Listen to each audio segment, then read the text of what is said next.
Hi guys, நாம் இந்த வீடியோவில் கண்ணுக்கு தெரியாத அரசு துறையிலிருந்து வேலைவாய்ப்பு வந்து பற்றில உங்களுக்காக வந்துள்ளது. அது என்ன வேலைவாய்ப்பு, எப்படி விண்ணப்பிக்கணும், விண்ணப்பித்தாலே வந்து பற்றில வேலை கன்ஃபார்ம். அது எந்த மாதிரி வேலைன்னு நான் வந்து பற்றில உங்களுக்கு சொல்ல போகிறேன். இந்த வேலை பொறுத்த வரைக்கும் சத்தமே இல்லாத உங்களுக்கு வந்திருக்கு. இது வந்து பற்றில அரசு வேலைன்னு சொல்லலாம்.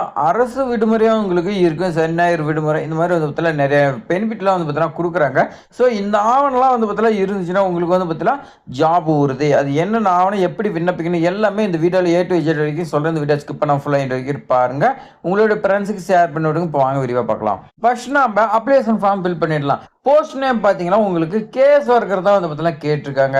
இந்த கேஸ் ஒர்க்கருக்கு வந்து பார்த்தீங்கன்னா 12ஆம் வகுப்பு படிச்சிருந்தாவே போதும்.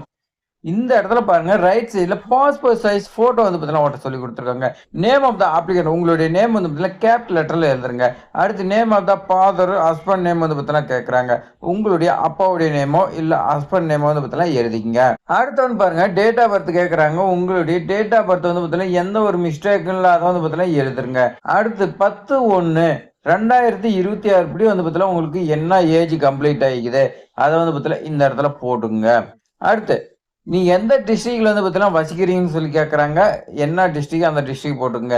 கல்யாணம் ஆயிடுச்சா இல்லையான்னு சொல்லி கேட்குறாங்க, அது நீங்க எழுதிருங்க. அட்ரஸ் கேட்குறாங்க. உங்களுடைய அட்ரஸ் எந்த ஒரு மிஸ்டேக்லாம் தெளிவாக வந்து பார்த்தீங்கன்னா புரியும்படி எழுதிட்டு பின்கோடு வந்து பார்த்தீங்கன்னா எழுதுருங்க. பின்கோடு தான் ரொம்ப முக்கியம்.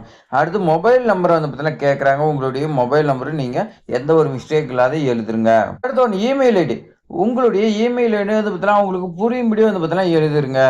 அடுத்து எஜுகேஷன் குவாலிஃபிகேஷன், இந்த ஜாப் பொறுத்த வரைக்கும் 12ஆம் வகுப்பு படிச்சிருந்தா ஓகே.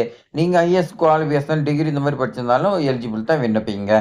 அடிஷ்னலாக உங்கள்கிட்ட ஏதாவது குவாலிஃபிகேஷன் இருந்தால் போடுங்க. இல்லையா வந்து பார்த்தீங்கன்னா நீங்கள் இந்த மாதிரி வந்து பார்த்தீங்கன்னா ஒரு கோடு போட்டுருங்க. இல்லையா நீங்கள் நோன் வந்து பார்த்தீங்கன்னா போட்டுங்க. அடுத்து வந்து பாருங்க, கம்யூனிட்டி, நீங்கள் என்ன கம்யூனிட்டி இந்த இடத்துல எழுதிக்கங்க. அடுத்து உங்களுக்கு ஏதாவது எக்ஸ்பீரியன்ஸ் இருக்குதான்னு சொல்லி கொடுத்துருக்காங்க இந்த ஜாப் ரிலேட்டடா, அது நீங்கள் வந்து பார்த்தீங்கன்னா இந்த இடத்துல எழுதுருங்க. பொலிட்டிக்கல் ஆக்டிவிட்டிஸ், நீங்கள் அரசியல் இருக்கிறீங்களான்னு சொல்லி கேட்குறாங்க, அது என்னங்க அது எழுதிங்க.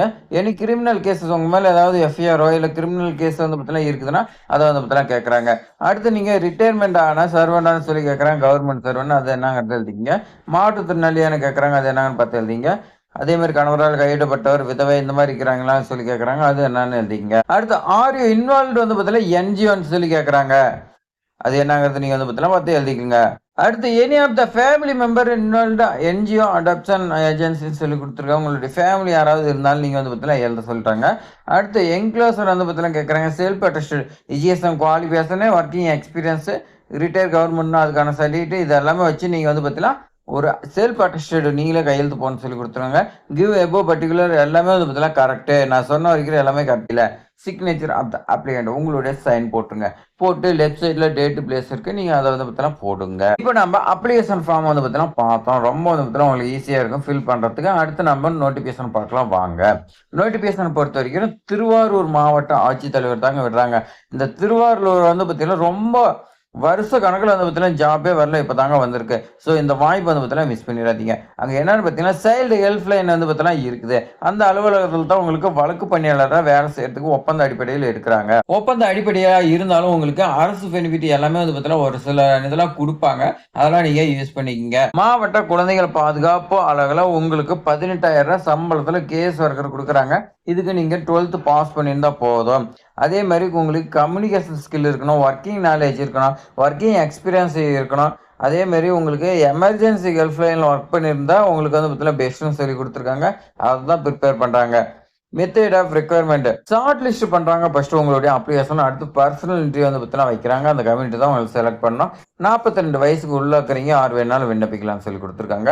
அதே மாதிரி பணியிடத்திற்கு தகுதி வாய்ந்த நபரிடமிருந்து 30/1/2026 மாலை 5:30 வந்து பார்த்தீங்கன்னா மாவட்ட குழந்தைகள் பாதுகாப்பு அலகு, அறையன் 310 311, இந்த 3ஆம் தளம், மாவட்ட ஆட்சியர் தலைவர் அலுவலக இணைப்பு கட்டிடம், திருவாரூர் 610-004, இந்த முகவரிக்கு நீங்க வந்து பார்த்தீங்கன்னா அனுப்பி வைக்கன்னு சொல்லி கொடுத்துருக்காங்க. 30/1/2026 அவங்களுக்கு வந்து பார்த்தீங்கன்னா கையில இருக்கணும். இப்போ வந்து பார்த்தீங்கன்னா இந்த நோட்டிபிகேஷன் பார்த்துருப்பீங்க. இது யாரெல்லாம் எலிஜிபிள், நீங்க 12வது படிச்சிருந்தீங்களா விண்ணப்பிங்க. ஒப்பந்த அடிப்படையில் நீங்க பார்க்காதீங்க.